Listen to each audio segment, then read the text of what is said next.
Welcome to Business Connection. I'm Liz Spencer. We have a wonderful guest in studio today. It's Laura Garofalo, and she's an employment attorney. Hi, Laura. Hi, thanks for having me. No problem.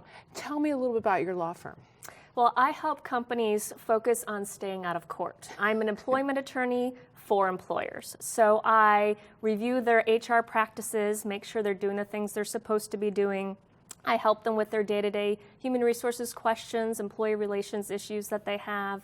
I can audit their employee handbooks for them, and I can deliver any type of human resources training that they may need. That's awesome. I bet you're very popular. Tell me a little bit about your background and how long you've been an attorney. So I've been an employment attorney for 14 years. I worked for a large law firm in Chicago for many years and then decided to go in-house and worked for a Fortune 500 company for several years before opening my solo practice.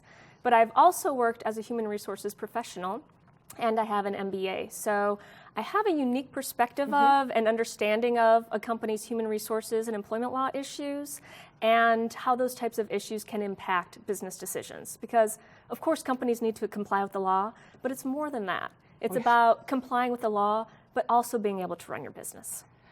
I think what you just said is critical, because it is. I think every employer wants to do the best they can by their employee. Absolutely. But there are business decisions, and all of it seems to go right down to that bottom line. Absolutely, that's right. So what are some of the current issues we're facing today that we need to be thinking about? So Illinois has had a lot of changes in the laws lately, as everyone has probably seen, from the types of questions that employers can ask candidates during the hiring process to recreational marijuana, which becomes legal on January 1st.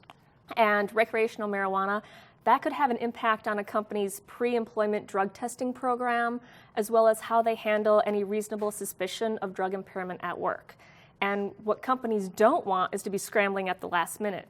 So if they haven't already, they should be taking a look now at their practices, the procedures they're going to have in place, make sure those are compliant with the new law, because again, come January 1st, they don't want to be wondering, what do I do if they have an employee that they feel is high at work? That gives everybody a lot to think about with just that one. It certainly does. Talk to me a little bit about, there's a lot of emphasis on anti-harassment. What do we need to know? That's right. So another popular thing happening on January 1st, that's a very popular date here in Illinois. There's a lot of pressure on that day. There is a lot of pressure. Come January 1st, Illinois employers have to start training all of their employees every year on anti-harassment. Okay. And our bar owners, restaurants, hotels, casinos, they have additional requirements when it comes to sexual harassment as well. Wow. So that's a lot to think about too. Lots of us use contract labor, contract workers. How are they impacted by this January 1st new laws? So other hot topics right now are the use of independent contractors, but also classifying employees as exempt from overtime instead of non-exempt. And so companies, I know that they really like using independent contractors, especially the smaller companies. Right. They're easier to use. They want to keep costs down, including their benefit costs. Sometimes the workers want to be classified as independent contractor.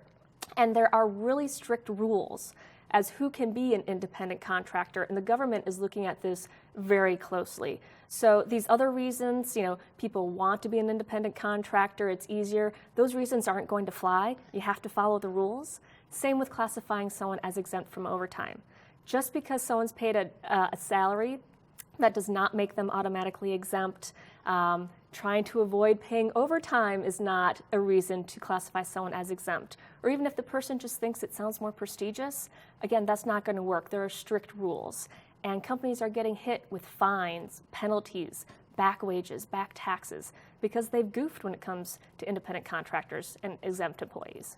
And goofing doesn't give the courts don't go any lighter on you because you didn't know. That is correct. Yes, not knowing is not a defense. That's right. Yeah, it is not, and many people try to hide from that a little bit. That's right. So, what should employees know about all this? So something that employees have been talking a lot about, and employers as well, right now is bullying and disrespectful behavior.